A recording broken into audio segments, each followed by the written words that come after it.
Hi everyone, my self सीमा। स्वागत है आपका यूनिक स्टडी ऑनलाइन क्लासेस में।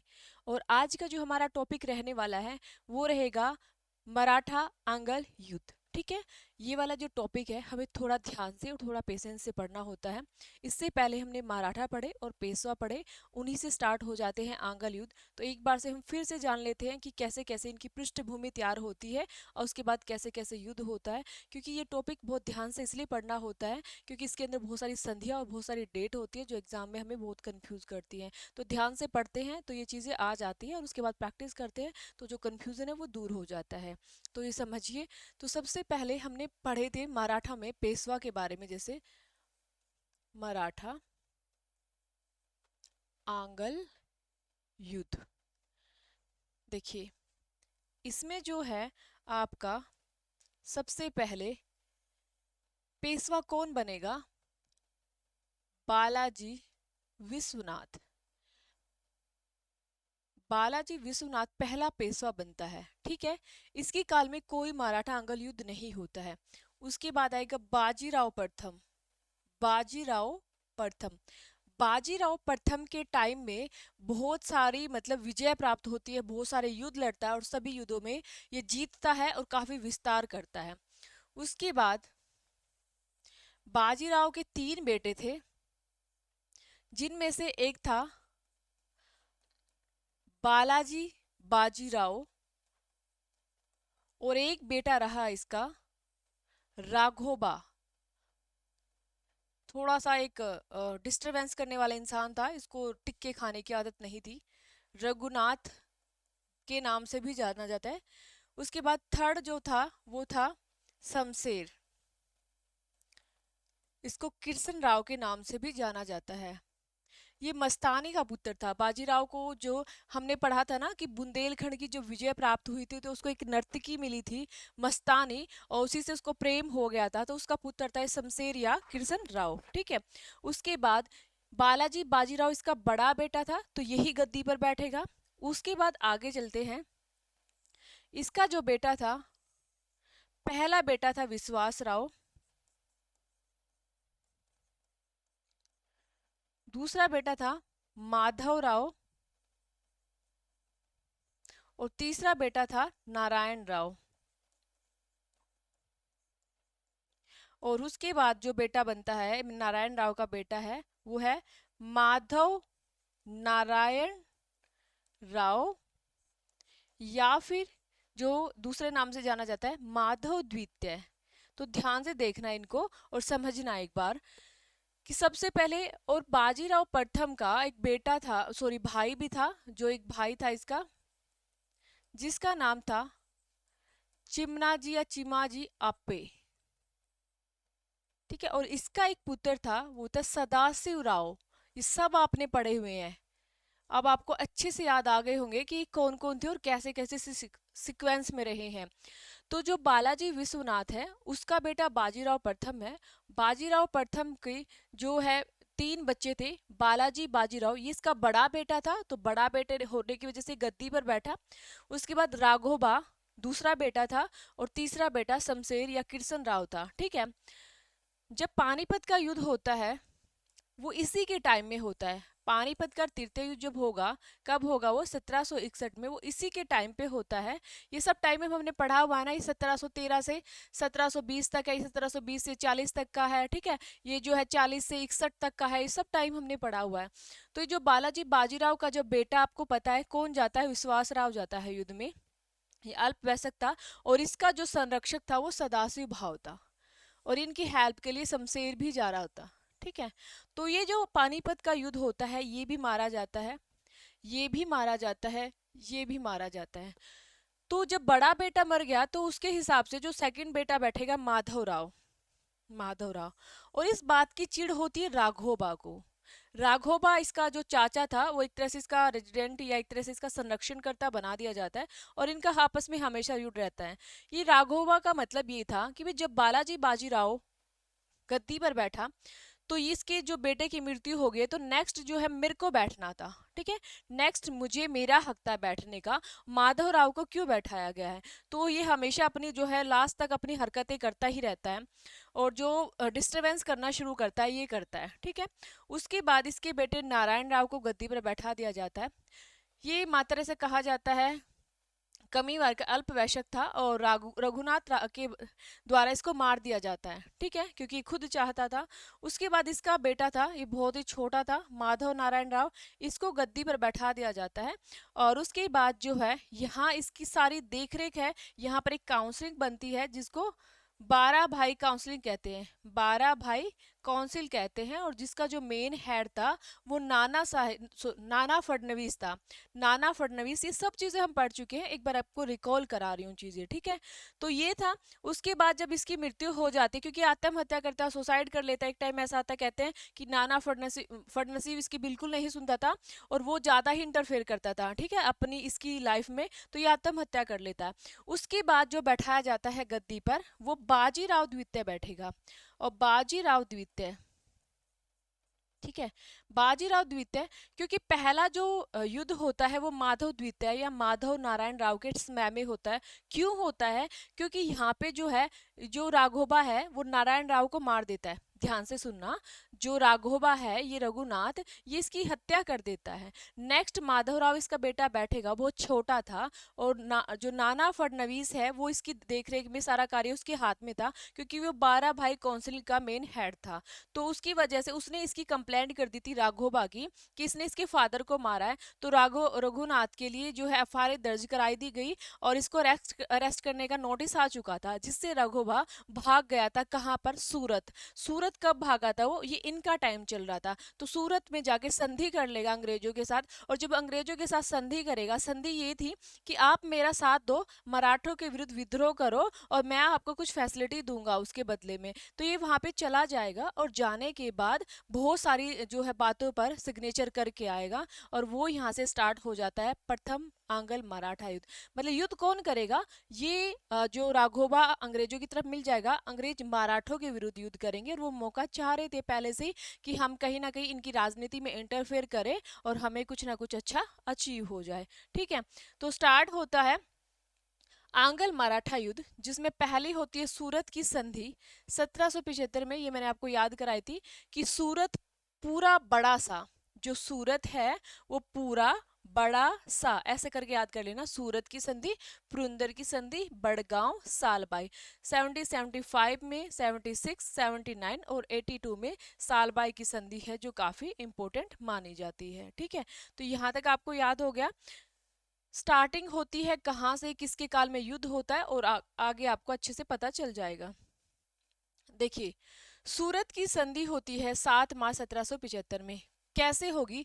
राघोबा सूरत पहुंच जाएगा, राघोबा सूरत की शरण में गया, या अंग्रेजों की शरण में गया, ठीक है। बोला भी आप मेरी हेल्प करो, और मुझे जो मराठे हैं मेरे को मेरा हक नहीं दे रहे, मेरे को उनके खिलाफ युद्ध करना है, मतलब अपनों के खिलाफ ही मुझे युद्ध करना है। तो इन्होंने कहा कि ठीक है, हम तुम्हारी हेल्प करेंगे, बदले में हमें क्या मिलेगा, ठीक है, बदले में हमें क्या मिलेगा। तो बिना स्वार्थ के तो कोई काम करते ही नहीं थे, तो इन्होंने कहा कि ठीक है, आप मुझे पेशवा स्वीकार करो, और जो भी एरियाज है वो मैं आपको दे दूंगा। तो ठीक है, इन्होंने कहा ओके। तो अंग्रेज राघोबा को पेशवा स्वीकार कर लेते हैं, अंग्रेज राघोबा को पेशवा स्वीकार कर लेते हैं, और 2500 सैनिक राघोबा की मदद करते हैं। 2500 सैनिक है जो, वो राघोबा की मदद करते हैं। काफी इंपॉर्टेंट है, और उसका जो ऐव है, मतलब खर्चा होगा, वो राघोबा ही करेगा। खर्चा जो भी रहेगा वो कौन करेगा? राघोबा ही करेगा। एक मिनट। तो हम पढ़ रहे थे सूरत की संधि, जो राघोबा और अंग्रेजों के बीच होती है, ठीक है। सूरत की संधि है, ये अंग्रेजों और राघोबा के बीच होगी, ठीक है। राघोबा था एक मराठा, अंग्रेजों के बीच। तो हम मराठा और अंग्रेजों नहीं कह सकते इसको, राघोबा स्पेशल नाम लिखा होगा। तो राघोबा या रघुनाथ और अंग्रेजों के बीच होती है, और ये अंग्रेज भी बम्बई प्रेसिडेंसी के, जैसे यहाँ पे प्रेसिडेंसी बनी हुई थी, ये बम्बई है, ये मद्रास प्रेसिडेंसी है, ठीक है, ये बंगाल प्रेसिडेंसी है, ऐसे अलग अलग प्रेसिडेंसी है, इसका भी रोल आएगा, वो देखना ध्यान से। अंग्रेज कहते हैं भी राघोबा को, हम ठीक है तुझे पेशवा स्वीकार करेंगे, अब माधव नारायण राव की जगह तू पेशवा होगा। हम तुझे 2500 सैनिक देंगे जो तेरी हेल्प करेंगे युद्ध करने में, पर उसका जो खर्चा है, आय व्यय जो भी खर्चा होगा, उसका व्यय उसका जो व्यय होगा वो तुझे ही करना होगा। ठीक है, उसका जो भी व्यय आएगा, जो भी खर्चा आएगा, वो तुझे ही करना पड़ेगा। उसके बाद उसके लिए आपको सालसेट एंड बसीन के आसपास का टापू अंग्रेजों को मिलेगा, कि आप इसके आसपास का जो टापू है मुझे दे दो, जो भी वहां से इनकम आएगी हम इस पे खर्चा कर देंगे। सूरत भड़ोच की आय अंग्रेजों को मिलेगी। अब सूरत और भड़ोच की आय जो भी मराठों को मिलती थी वो अब अंग्रेजों को मिलेगी। और मराठे कर्नाटक एवं बंगाल पर हमला नहीं करेंगे, ऐसा आपको इस एग्रीमेंट पे सिग्नेचर्स करने हैं। ठीक है, तो ये चीजें आपको याद रखनी है। अब क्या होता है, ये सूरत की जो संधि होगी ये किसके बीच होती है? ये राघोबा और अंग्रेजों के बीच होते हैं, क्योंकि राघोबा यहाँ से भाग जाता है और अंग्रेजों की शरण में चला जाता है। ठीक है, उनसे जाके हेल्प मांगता है कि मुझे मराठों के खिलाफ युद्ध करना है। तो युद्ध करना है तो आपको उसके लिए हमारी कुछ बातें माननी होगी, ध्यान से सुनना। राघोबा जाता है अंग्रेजों के पास, उनकी शरण ले लेगा, उनसे बोलेगा कि मुझे आपसे हेल्प चाहिए, और वो हेल्प के बदले कुछ ना कुछ उसका रिटर्न गिफ्ट तो जरूर लेंगे। तो वो कहते हैं ठीक है, आपको हम पैसा स्वीकार करेंगे और उसके बदले सैनिक भी देंगे। बस ये उन्होंने एक्सेप्ट किया, मतलब सॉरी, उन्होंने ये माना। ठीक है, उन्होंने ये मान लिया, पर उसके बदले उन्होंने क्या क्या लिया तो ये देख लीजिए। उसके बदले इन्होंने क्या लिया कि जो सालसेट और बसीन है वो मराठों के अधीन था, पुर्तगालियों से छीना था। आपको याद होगा लास्ट क्लास में 1739 में चिमाजी अप्पे था, उसने जो पुर्तगालियों और सिद्धियों के खिलाफ विद्रोह किया था, और वहां उन्होंने बसीन और सालसेट उनसे छीना था।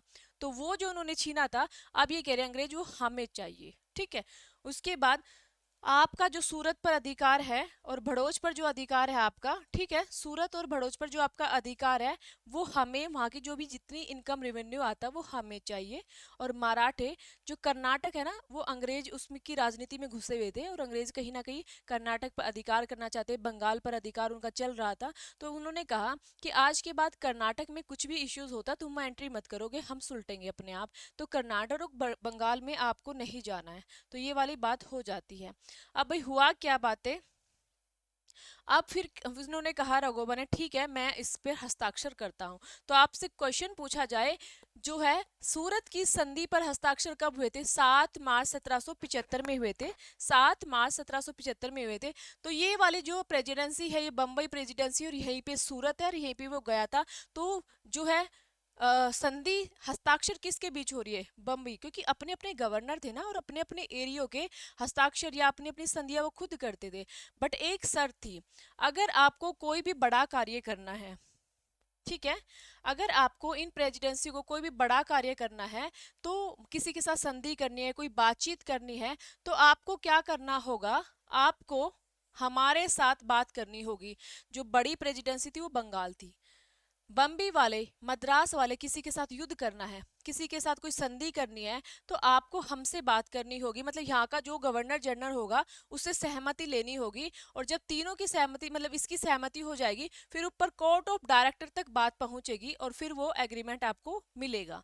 तो ये बात थी इसमें। ठीक है, तो इन्होंने बातचीत कर ली। बातचीत होने के बाद कर्नल किटिंग के नेतृत्व में युद्ध हुआ। अब मराठा, अंग्रेजों और मराठों के बीच युद्ध होता है। इधर अंग्रेज और राघोबा है, इधर अंग्रेज और राघोबा है, या रघुनाथ कुछ भी आ जाए। इन्होंने कहा भाई मराठों को अब है ना, इनका पूरा का पूरा उतार दो जुलूस, ठीक है, और मेरे को बना दो पेशवा। कौन था यहाँ पे? माधव नारायण राव। और उसकी जो देख रेख में व्यक्ति कौन था? नाना फडणवीस। ठीक है, तो उन्होंने कहा कि उसको हटाओ फटाफट से, और मैं यहाँ पेशवा बनना चाहिए। तो उन्होंने कहा ठीक है। तो कौन जाता है युद्ध करने? कर्नल किटिंग के युद्ध में एक युद्ध होता है जिसको कहते हैं आरस का युद्ध। तो ये जो संधि है ना, ध्यान से सुनना, जो संधि है ना आपको सीधा याद होगा। आपका माइंड पता है क्या काम करेगा? भाई मैम ने पढ़ाया था ना कि संधि हुई थी सूरत की, तो ये तो प्रथम आंग्ल मराठा युद्ध में हुई थी। पर प्रथम आंग्ल मराठा युद्ध से पहले हो चुकी है संधि। सूरत की संधि हुई तभी तो युद्ध हुआ है ना, तो सूरत की संधि पहले ही हो चुकी है, तो इस पर अटैक बाद में हुआ है। तो युद्ध तो यहाँ से स्टार्ट हो रहा है ना। युद्ध तो अब ये स्टार्ट होगा, कर्नल किटिंग के नेतृत्व में युद्ध होगा, जिसको आरएस का युद्ध कहा जाएगा। ये राघोबा के साथ जाएगा, भाई चल अपने एरिया में लेके चल, मेरे को जगह जगह बताता जाना कहाँ का जगह है तुम्हारे मराठों को मैं देखता हूँ, ठीक है। तो ये जाएगा, युद्ध होता है, ठीक है। कहते हैं कि इस युद्ध में कहीं ना कहीं मराठा हार जाते हैं और अंग्रेज जीत जाते हैं, पर जीतने के बाद भी उनको इतनी सफलता नहीं मिलती। पुना पर अधिकार जो रहता है, पुना पर अधिकार वो मराठों का ही रहता है, मराठों का ही, ठीक है। अब देखो यहाँ तक कहानी होगी। अभी अभी मैंने आपको एक स्टोरी बताई थी, तो वो आपने सुनी होगी। क्या थी कि ये जो रेजिडेंसी थी, प्रेसिडेंसी थी, इन दोनों को कोई भी कार्य करना होता था तो इससे सिग्नेचर्स करवाने होते थे, और इन अंग्रेजों ने इनसे कुछ भी सिग्नेचर नहीं करवाया। बम्बई प्रेसिडेंसी ने अपने आप ही हस्ताक्षर करके कोर्ट ऑफ डायरेक्टर को भेज दिया, और यहाँ पे जो था गवर्नर वो वारेन हेस्टिंग्स था, ठीक है। बंगाल में जो गवर्नर जनरल था या गवर्नर था वो वारेन हेस्टिंग्स था, और उसको ये बात बर्दाश्त नहीं हुई कि मेरी अथॉरिटी के बिना आप सीधी कोई फाइल मतलब दो कॉपी होती थी, मतलब किसी भी चीज की दो कॉपी होती थी, एक इसको भेजनी होती थी और एक कोर्ट ऑफ डायरेक्टर को। इसको तब जब पहले ये सिग्नेचर कर देता अपने, उसके बाद कोर्ट ऑफ डायरेक्टर के पास जाती थी। तो उन्होंने कहा आपने सीधी की सीधी कोर्ट ऑफ डायरेक्टर को भेज दी, मेरी कोई मतलब जरूरी नहीं समझा आपने। तो ये कह रहा है कि मैं इस संधि को नहीं मानता और मैं मराठों से अलग से संधि करूंगा। तो फिर आती है नेक्स्ट संधि, तो फिर आएगी पुरंदर की संधि। समझ आ रहा है, एक एक चीज को ध्यान से समझना। वारेन हेस्टिंग्स ने कहा कि ये संधि आपने मेरे से बिना पूछे की है, मैं राघोबा वाली संधि को, सूरत की संधि को नहीं मानूंगा, और मैं अपनी अलग से मराठों से संधि करूंगा। मतलब राघोबा से अपोजिट जो मराठे थे अब इसने उनसे संधि कर ली। मतलब यहाँ अंग्रेजों के बीच में लड़ाई होगी इस चीज को लेके। तो देखिए 11 मार्च 1776 को अंग्रेज था एक जिसका नाम था कैप्टन ऑप्टन, वारेन हेस्टिंग ने इससे भेजा और कहा कि जा मराठों से संधि कर लाओ, ठीक है। मराठा जो पुना दरबार, मतलब जो पेशवा थे, मराठा ही कहे जाएंगे, पेशवा नहीं कहे जाते। अगर पेशवा लिखा है तो भी याद रखना, मराठा लिखा है तो भी याद रखना। पुना मतलब क्योंकि वो पुना में कार्य करते थे उस वक्त। ये क्या हुआ कि यहाँ पे जो है पुना दरबार वालों से संधि की, मतलब जो मराठों से संधि की। इस संधि में क्या कहा गया, इन्होंने जो वारेन हेस्टिंग आया, इसने कैप्टन आप्टन को भेजा। इधर कौन था, इधर था कर्नल किटिग, ठीक है। ये कर्नल किटिग था, और यहाँ पे जो भेजा गया था वो कैप्टन आप्टन, वारेन हेस्टिंग ने भेजा। समझ आ रहा ना, ध्यान से, मैंने कहा पेशेंस से ये टॉपिक को समझना होता है। इन्होंने कहा, वहां पे कहा हम राघोबा को पेशवा स्वीकार कर लेंगे, और इधर अंग्रेजों ने कहा कि हम माधव राव को पेशवा स्वीकार कर लेंगे। तो कहीं ना कहीं आपस में लड़ बैठे। रघुनाथ का पक्ष छोड़ देंगे हम, और उसको 25,000 वार्षिक पेंशन देकर गुजरात के कोरे गांव पर जो भेज दिया गया, ठीक है। यहाँ पे जो है इसको क्या बोलते हैं, पेंशन देके भेज दिया, भाई तू पेंशन लेके रह ले थोड़ी दिन। सालसेट और भड़ोच अंग्रेज को प्राप्त हो गया। सलाहकार समिति 12 लाख रुपए जुर्माना देगी। सलाहकार समिति कौन सी थी, 12 भाई समिति थी जो।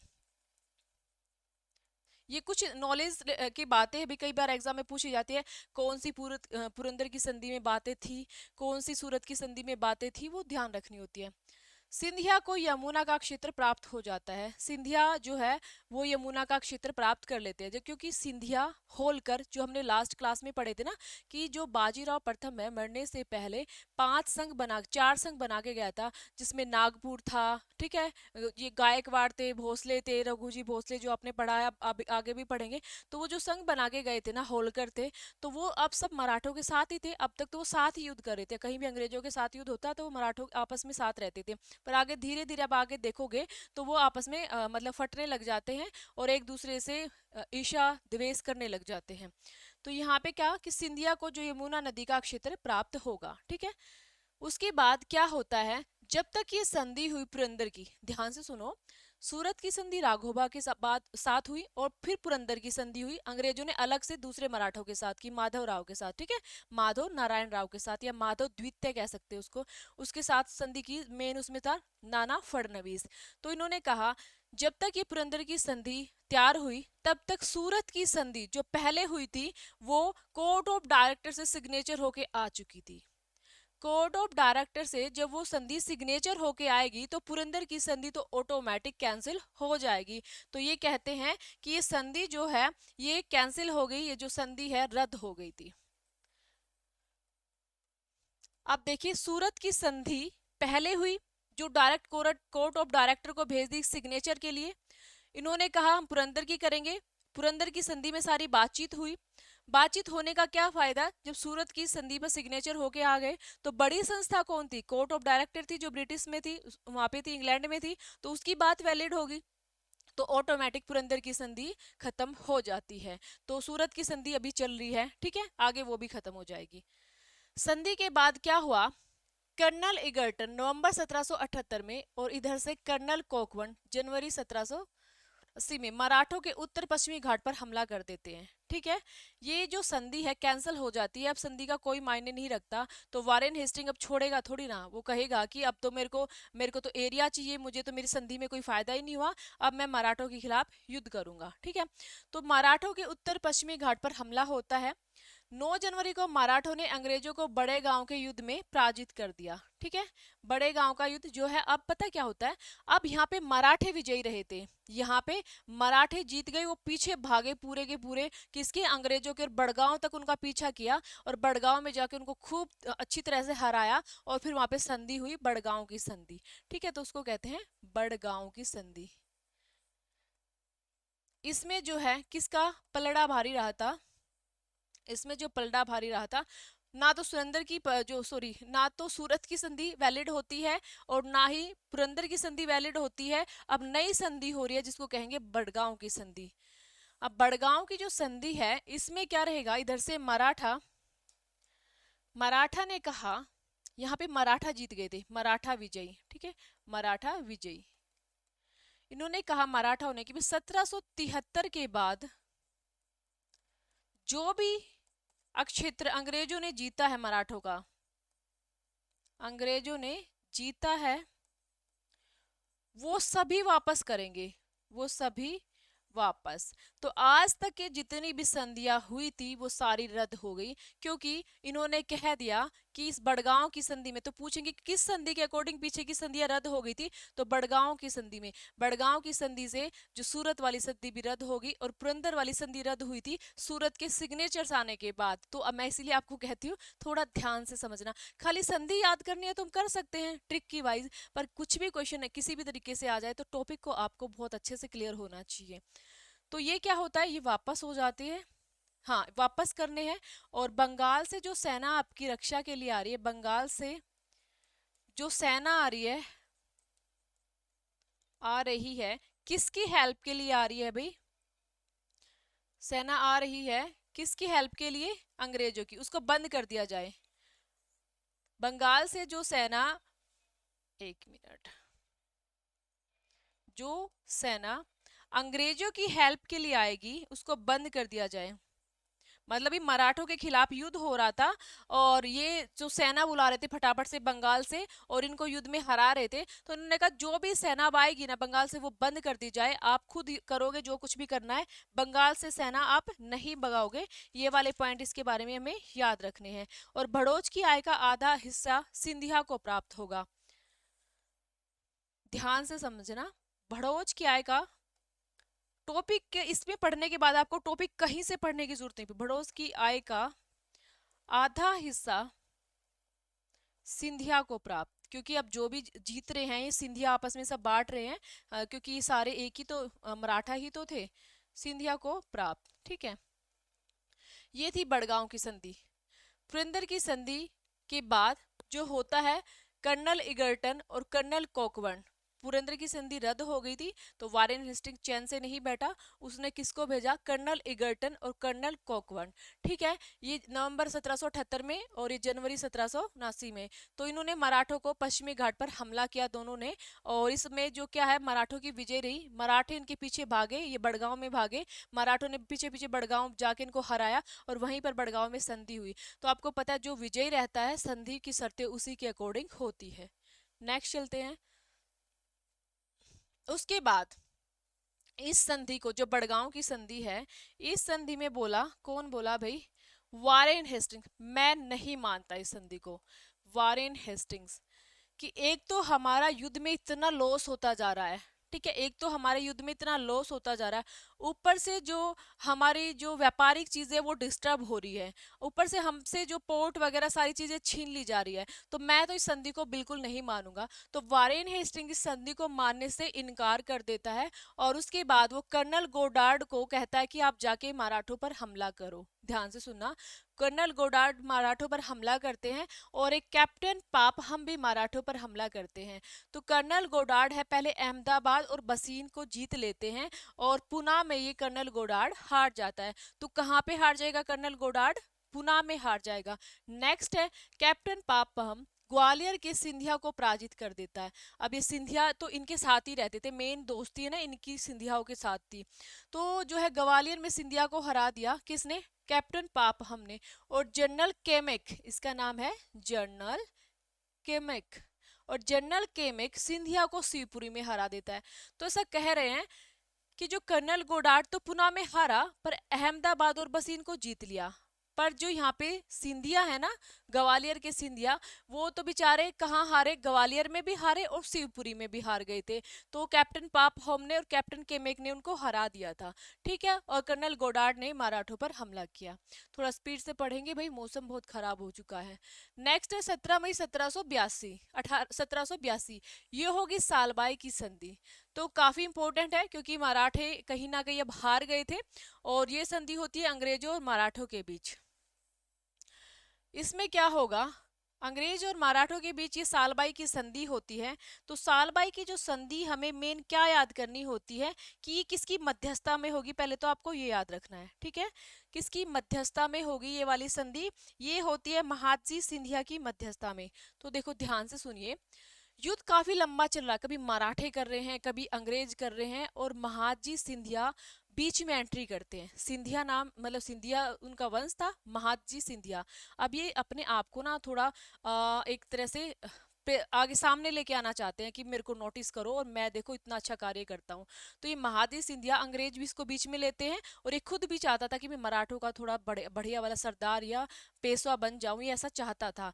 तो जो ये होते हैं ये मराठों में मतलब मुख्य बनना चाहता था, और अंग्रेज भी इसको बीच में मीडिएटर के लिए लेके आए थे। तो इसने कहा कि भी आप एक संधि कर लो, और बहुत दिन हो गए आपको युद्ध करते करते, तो इसके बीच होती है सालबाई की संधि। तो जो ये पीछे युद्ध हुआ है ना, जिसमें कर्नल गोडार्ड और कैप्टन पाप हम ये युद्ध कर रहे हैं, तो एक संधि से शांत होता है जिसको सालबाई की संधि कहते हैं। ठीक है, और इसकी जो मध्यस्थता कर रहा है, ये ध्यान से रखना, मध्यस्थता का कार्य जो कर रहा है इस संधि में महादजी सिंधिया कर रहे हैं।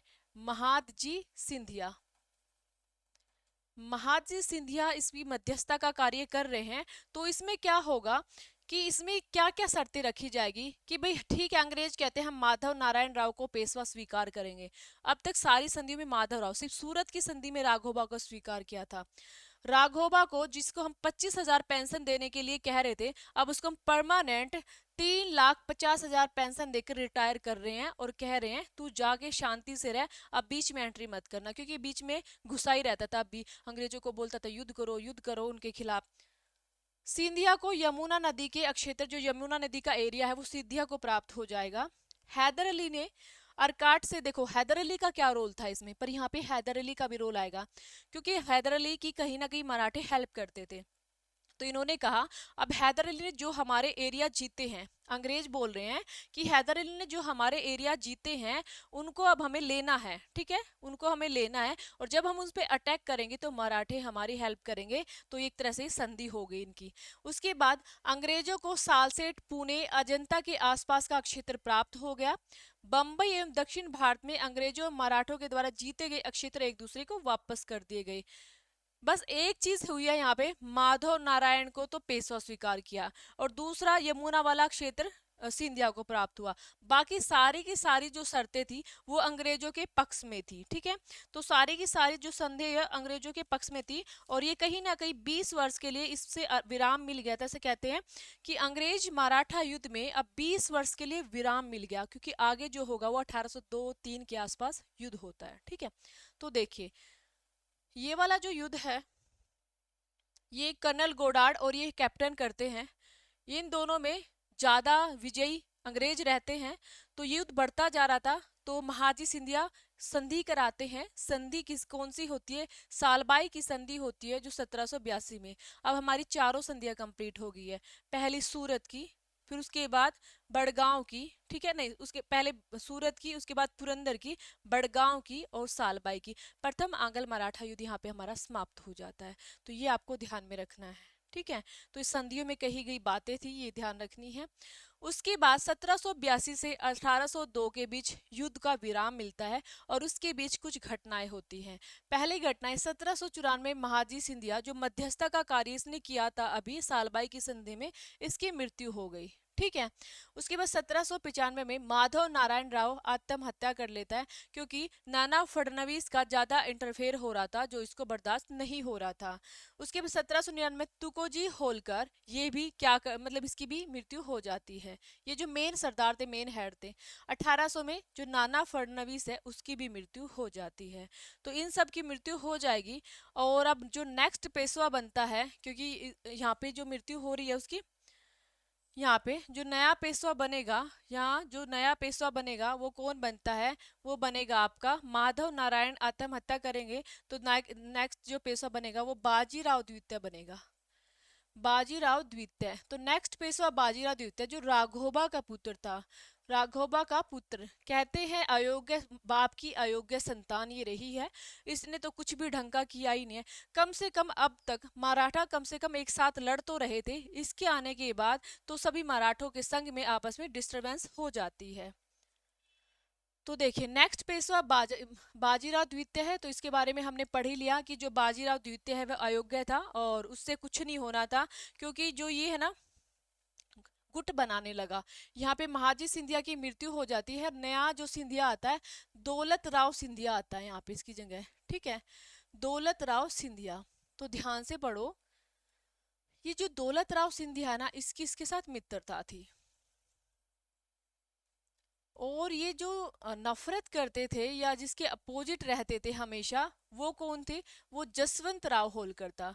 जसवंत राव होलकर से ये नफरत करते थे दोनों। रीजन क्या था?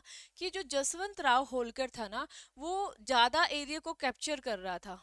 मतलब ज्यादा ज्यादा जो एरियाज होते थे ना उनको अपने में मिला रहा था, और पेशवा से बिना पूछे ही। तो वो ज्यादा ज्यादा एरिया को कैप्चर कर रहा था, और यहाँ तक कि पुना जो स्पेशल पेशवाओं का था उसके एरिया को भी ये कैप्चर कर रहा था। और इसका भाई इसके साथ था, ठीक है।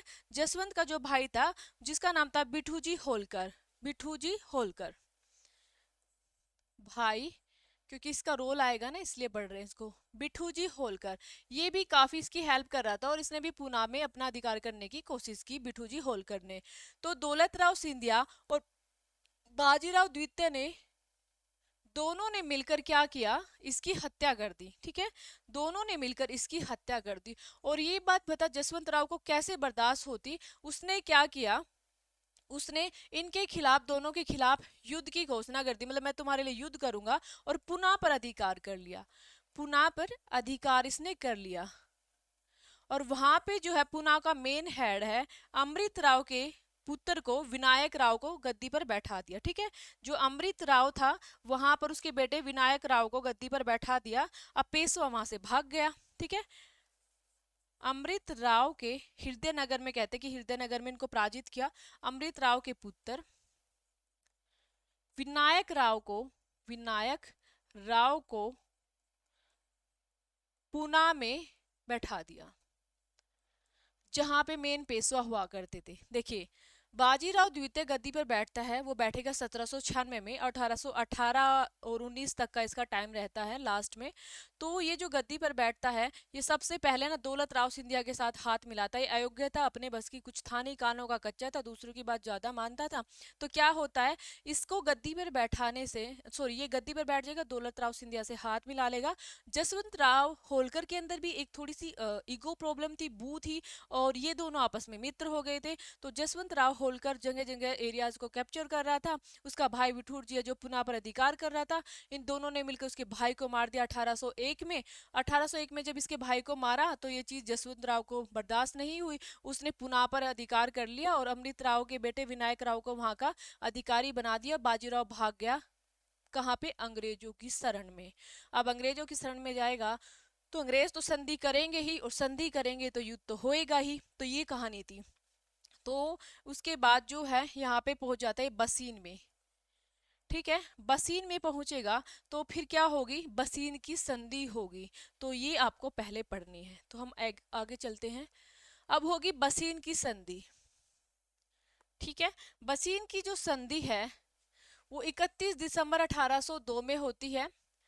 बाजीराव द्वितीय और वेलंजली लिखा हो या वेलजली लिखा हो एक ही बात है, आपको पता है 1798 में आ चुका है। और ये आ चुका है, और इसके नाम के सामने एक वर्ड जुड़ा होगा, सहायक संधि। तो जहां भी ये आएगा और जिसके साथ भी समझौता करेगा, संधि करेगा, तो सहायक संधि तो पहले में करवाएगा ये। ठीक है, सहायक संधि आपको पता ही है कि युद्ध ये करता नहीं था, और सीधा क्या सोचता था, ज्यादा से ज्यादा मतलब मुझे क्षेत्र, एरियाज और अधिकार प्राप्त हो जाए। तो बाजीराव द्वितीय बसीन पहुंचेगा, अंग्रेजों से बोलेगा मेरी हेल्प करो, और उन्होंने कहा हेल्प करेंगे, बदले में क्या मिलेगा। ठीक है, बदले में तो इन्हें पूरा रिटर्न भारी वाला गिफ्ट चाहिए ना। तो इन्होंने कहा ठीक है अभी मैं दे दूंगा, पर आप बाद में, हालांकि इसको बहुत पछतावा होता है, पर उस वक्त इसके पास कोई ऑप्शन नहीं था। तो ये चीजें इसको जो संधि के लिए स्वीकार करने के लिए मजबूर करती है। इन्होंने कहा ठीक है भाई, जो भी उनके पास जाता है उसको कहते भी ठीक है तुझे पैसा मान लेंगे, 6,000 सेना तोप खाने से ही तेरे को दे देंगे, और उनके लिए जो भी खर्चा आएगा उसके लिए आपको हमें गुजरात, ताप्ती, नर्मदा, या ऐसे लिखा मिलेगा या लिखा मिलेगा तुंगभद्रा नदी, पश्चिम और नर्मदा एवं ताप्ती नदी के मध्य का क्षेत्र अंग्रेजों को देना होगा। बसीन की संधि में अंग्रेज इसको पैसा स्वीकार कर लेते और बोलते हम तुझे 6,000 तोपे देंगे, सैनिक देंगे, और उसके साथ आपको क्या करना होगा, हमें ये वाला गुजरात का, ताप्ती का और नर्मदा वाला सारा एरिया हमें मिलना चाहिए, और वहां से हम जो भी रेवेन्यू आएगा उसको हम सेना पे खर्च करेंगे। बहुत महंगी तोपें आती हैं, ऐसी थोड़ी फ्री में थोड़ी ना आती है। तो अंग्रेजों को आपको सूरत भी देना पड़ेगा। निजाम गायकवाड़ पर हमला नहीं करेंगे। आप कभी भी निजाम के साथ कुछ बातचीत करनी है, कुछ संधि करनी है, एक दूसरे के अपोजिट कोई संघ बनाना है, कुछ भी करना है, तो हमसे पूछे बिना नहीं होना चाहिए। और मराठा संघ में कोई भी व्यक्ति है, किसी के साथ भी आप जो है संधि नहीं करेंगे। मराठा संघ में मतलब होलकर हैं, सिंधिया है, भोसले हैं, किसी के साथ भी आप संधि नहीं करोगे हमसे पूछे बिना। ठीक है, यूरोपीय मतलब जो भी और जो है फ्रांसीसी, डच, कोई भी है, उनको अपनी सेवा में नहीं लोगे हमसे पूछे बगैर। पेशवा को सहायक संधि स्वीकार करनी पड़ेगी। ये सारी की सारी बातें बसीन की संधि में होते हैं। और बेचारा जो बाजीराव ऐसे गर्दन हिलाता रहता है और हाँ करता रहता है कि ठीक है भाई, मैं कोई बात नहीं, आप मुझे जैसा भी कह रहे हो मैं ऐसा ही कर लूंगा।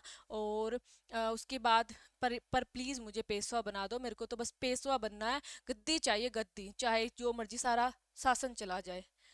ठीक है, कहते हैं इस संधि में उनको जो बसीन की संधि में उसको पेशवा पद तो मिल गया, पर उसके बदले उसका मान सम्मान, सब रिवेन्यू, सारा एरिया चला जाता है बसीन की संधि में। ठीक है, तो फिर ये जो संधि है ये बर्दाश्त नहीं होती किसको, ये दौलत राव सिंधिया जो उसके साथ ही था, वो कहता है कि कितना बदतमीज है ये बाजीराव, ये क्या संधि कर रहा है, इस संधि के आगे तो किससे अच्छा होलकर से युद्ध ही कर लेता, हार ही जाता, कम से कम अपना सारा प्रशासन होलकर को ही दे देता, बार बार अंग्रेजों को क्यों बीच में लेके आ रहा है। ठीक है, तो इसने कहा कि जो है दौलत राव सिंधिया ने कि भाई आप राघोजी भोसले को आप मेरे साथ, क्योंकि एक नागपुर में भोसले वंश भी था ना, तो वे चारों आपको याद करने, एक टॉपिक दूसरे टॉपिक से कनेक्ट है, तो इसलिए पिछली क्लास को पढ़ोगे तो अगली क्लास बहुत अच्छे से समझ आएगी। तो रघुजी भोसले ये नागपुर के वंश वाले थे, और सिंधिया थे ये ग्वालियर में थे। ठीक है, तो जो ग्वालियर में सिंधिया, राणा जी सिंधिया जो संस्थापक रहे थे, तो जो सिंधिया है और भोसले आपस में कनेक्ट हो जाते हैं, हाथ मिलाते हैं भी। ठीक है, हालांकि सबके पास मैसेज पहुंचाते हैं, होलकर वालों के मैसेज पहुंचाते हैं, गायकवाड़ के पास भी मैसेज पहुंच जाते हैं, बट सब अपनी है ना उसमें ईगो प्रॉब्लम में सड़े हुए थे, और सब अपना अलग अलग चाहते थे। जसवंत राव होलकर बुलाने से भी नहीं आया, बोला मैं अकेला युद्ध करूंगा उनके साथ, मैं तुम्हारे साथ क्यों आऊं। और जो गायकवाड़ है वो तो तटस्थ ही रहा, वो बोला मैं नहीं आता, मतलब बोला ही नहीं कुछ, ना आने के लिए, ना मतलब कहते चुप खड़ा होते, ना का आंसर ना हा का आंसर। तो ये दोनों सोचते बेचारे चल हम ही युद्ध करते हैं अंग्रेज के साथ। तो अंग्रेज के साथ इनका युद्ध होगा, और युद्ध में तो ये हार जाते हैं, और फिर संधि होती है देवगांव की। अब अंग्रेज एक एक को पकड़कर संधि करेंगे, अलग अलग संधि करेंगे इनके साथ, सारे के सारे संघ के साथ। तो पहले जो संधि हो रही है वो किसके साथ हो रही है? भोसले के साथ। तो ये जो देवगांव की संधि होती है ये रघुजी भोसले के साथ होगी। रघुजी भोसले और अंग्रेज। अब संधि में क्या कह रहा है अभी?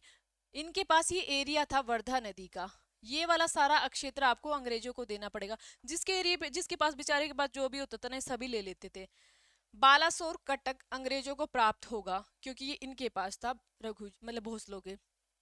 नागपुर, क्योंकि भोसले कहाँ के थे? नागपुर के भोसले कहे जाते हैं।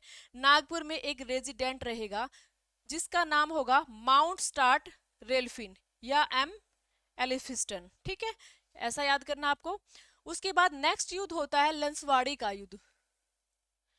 लंसवाड़ी के युद्ध में सिंधिया थे और अंग्रेज थे। अब दूसरी संधि हो रही है आपकी सिंधिया के साथ। भोसलों के साथ पीछे हो गई, अब ये सिंधिया के साथ है। ध्यान से पढ़ते जाना और क्लास को 2 से 3 बार पढ़ोगे तो बहुत अच्छे से टॉपिक समझ आएगा। अब ये मत सोचो कि मैम दोबारा दोबारा रिवीजन कराओ, दोबारा रिवीजन की जरूरत नहीं। अब मेरी वीडियो को ही 2 बार चला लेना तो वो रिवीजन ही हो जाएगा। ठीक है, तो सिंधिया और ये है अंग्रेज। तो इसके बीच क्या होता है? इस लंसवाड़े के युद्ध में सिंधिया हार जाते हैं और अंग्रेज जीत जाते हैं। पीछे जो देवगांव में हुआ था तो देवगांव की संधि हुई थी। ये लंसवाड़ी की युद्ध तो लंसवाड़ी का बोला जाता है, पर यहाँ पे संधि होती है सुरजी अर्जुन गांव की संधि। सुरजी अर्जुन गांव की संधि जो 30 दिसंबर 1803 को होती है। ध्यान से पढ़ते जाना, हम कितनी संधियां कर रहे हैं। हमने बसीन की संधि की, ठीक है, उसके बाद अभी हम देवगांव की संधि की, उसके बाद हम कर रहे हैं सुरजी अर्जुन की संधि कर रहे हैं। ठीक है, ये 30 दिसंबर 1803 में। और मैंने पहली क्लास में इंट्रोडक्शन में इन सबको बहुत अच्छे से समझाया था। इंट्रोडक्शन को एक बार जरूर देखना, पहली क्लास है जो मराठा साम्राज्य वाली, वहां से स्टार्टिंग करना। जयपुर, जोधपुर, अरे गंगा, जयपुर, जोधपुर, गोहद किले ये अंग्रेजों को प्राप्त होंगे। सभी चीजें अंग्रेजों को ही तो प्राप्त हो रही थी। गंगा और यमुना के बीच का क्षेत्र भी अंग्रेजों को प्राप्त होगा। और इनको ये कह दिया गया कि जो सभी दावे आपने किए हुए हैं ना किसी से भी, भाई अपने किसी दोस्त से दावे किए, भाई जब भी तुझे मुसीबत में कोई जरूरत पड़ेगी ना मैं आऊंगा तेरे साथ लड़ने के लिए, तुझे पैसे की जरूरत है मेरा वो वाला एरिया ले ले, वहां से पैसे ले लेना। तो ब्रिटिश सरकार के साथ या फिर निजाम के साथ या पेशवाओं के साथ, किसी के साथ आपने कोई भी दावे किए हुए हैं सभी वापस ले लो आप। ठीक है, क्योंकि अब तुम हमारे अंडर में हो। भड़ोच, अहमदाबाद, अजंता, गोदावरी के बीच का जो क्षेत्र है अंग्रेजों को प्राप्त हो गया। और ये कहाँ के थे? ग्वालियर के सिंधिया। तो ग्वालियर का एक रेजिडेंट रहेगा जिसका नाम था जॉन मेलकम। जैसे पीछे हमने पढ़ा ना, अभी अभी पढ़ा है भोसले नागपुर में एक रेजिडेंट रहेगा, ऐसे ही ग्वालियर में भी एक रेजिडेंट रहेगा, क्योंकि ग्वालियर के थे सिंधिया, नागपुर के थे भोसले। ठीक है, नेक्स्ट चलते हैं।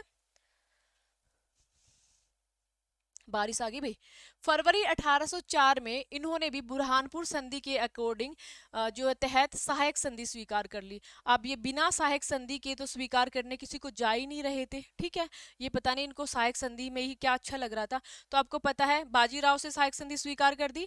उसके बाद जो है ये आपका जो पीछे गया नागपुर भोसले ने सहायक संधि स्वीकार कर ली। डेट याद रखती जाना है कि कब कब आपको संधि स्वीकार कर रहे हैं। कई बार आपसे पूछ लिया जाता है कि किसने पहले संधि स्वीकार की, किसने बाद में की, ऐसे करके पूछ लिया जाता है। ठीक है, पेशवाओं ने कब की, या फिर आपका जो ये रहेगा आपका भोसले उसने कब की, या फिर उस ग्वालियर ने कब की। तो ऐसे संधि पूछ ली जाती है, सहायक संधि। ठीक है, तो स्वीकार इसने कब की? संधि तो इसके साथ सुरजी अर्जुन की हुई है। ठीक है, पर सुरजी अर्जुन की संधि में इन्होंने सहायक संधि स्वीकार नहीं की थी।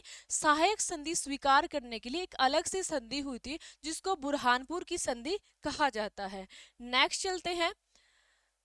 जसवंत राव होलकर, ये वही है जिसको सिंधिया बुला रहे थे युद्ध करने के लिए। ये उनके साथ लड़ना आ जाता तो कहीं ना कहीं ये विजयी हो जाते मराठे, पर ये बोला मैं अलग से लड़ूंगा। और इसका युद्ध होता है अंग्रेजों के साथ और ये हार जाएगा। हारने के बाद संधि होगी राजघाट की संधि। राजघाट की संधि होती है 7 जनवरी 1806 को। इसमें टोंक, रामपुर, कुछ, बुंदेलखंड, चंबल नदी के उत्तर वाला जो एरिया है वो सारा का सारा अंग्रेजों को मिल जाता है। तो ये जसवंत राव के साथ भी संधि होती है, तो वो भी आपको याद करनी है। ठीक है, तो सारी चीजें आपको ध्यान से रखनी है। संधि राजपुर भी लिखा हुआ है कहीं कहीं, या राजघाट की संधि किसके साथ हो रही है? जसवंत राव होलकर के साथ हो रही है। नेक्स्ट चलते हैं। अब होगा तृतीय अंगल मराठा युद्ध। तृतीय आंग्ल मराठा युद्ध होता है, इसमें पुना की संधि होती है, किसके साथ होगी? ये बाजीराव द्वितीय के साथ।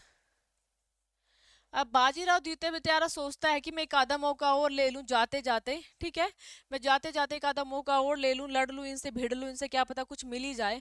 पर इस संधि में भी कुछ इसको हासिल नहीं होता, इस युद्ध में भी इसको कुछ हासिल नहीं होता। पर ये पुना की संधि युद्ध से पहले ही हो जाती है। देखो इसमें ना जो टाइमिंग है, मैंने शायद आपको कहीं 1816 लिखवाया था, तो उसकी जगह आप 1817 ठीक कर लीजिए, क्योंकि बहुत सारे में युद्ध में ये 1817 से 1819 लिखा हुआ है, और बहुत सारी बुकों में ये 1816 से 1818 लिखा है। तो मेनली जो संधि होती है वो तो 1817 में ही होती है, ठीक है। तो इसमें क्या होता है, 4 लाख रुपए के बदले सबसे पहले इसमें क्या होगा, पुना की संधि किसके साथ की जाएगी? बाजीराव द्वितीय के साथ होगी, क्योंकि अब ये लास्ट तृतीय युद्ध रह गया और इसमें कुछ नहीं है, लास्ट में बस इनको दुखी कर करके इनको भगाना है यहाँ से मराठों को, ये कर रहे हैं और ये कुछ नहीं कर रहे हैं, ठीक है। एलिफिस्टन ने बाजीराव द्वितीय पर एक दबाव डाला कि आप इस संधि को स्वीकार करो, ठीक है। बाजीराव द्वितीय कहीं ना कहीं इस संधि को स्वीकार करने पे मजबूर किए जाते हैं, वो संधि स्वीकार करना नहीं चाहते। तो 4 लाख रुपए के बदले गायकवाड़ के समस्त दावे खत्म कर दिए। इसने जो भी गायकवाड़ से दावे किए हुए थे ना, गायकवाड़ में कौन थे? सिंधिया। उसने जो भी दावे, जो भी वो स्वीकार किए हुए थे ना दावे, वो सारे के सारे कैंसिल कर दिए गए। कोकण और अन्य महत्वपूर्ण दुर्ग अंग्रेजों से ले लिए गए। कुल मिला के आपको बस इतना याद रखना है, पुना की संधि जो होती है वो 1870 में बाजीराव द्वितीय के साथ एलिफेस्टन की जबरदस्ती से होती है, जिसमें उसमें कहा गया कि आपको जो भी गायकवाड़ के साथ दावे किए वो आपको समाप्त करने हैं, और कोकण जो उनके पास मेन एरिया बचा था एक दो, वो भी उनसे ले लिया गया था, ठीक है। नेक्स्ट संधि होती है ग्वालियर की संधि। अब क्या हो रहा है, अब ये इनको बिल्कुल अपनी इनको कंगाल करने पे लगे हुए हैं, क्योंकि क्या होता है, वारेन हेस्टिंग्स था जो, वो पिंडारियों का दमन कर रहा होता है, उन्होंने पिंडारियों का दमन कर दिया था। और पिंडारियों के दमन के बाद जो है, जो पिंडारी वो हमेशा मराठे के लिए फेथफुल रहा करते थे, वो मराठों की हेल्प किया करते थे, लूटपाट किया करते थे, हमेशा मराठों के साथ रहते थे। अब ये जो वारेन हेस्टिंग्स है, ये जो है इसके पिंडारियों को क्या खत्म कर चुके थे।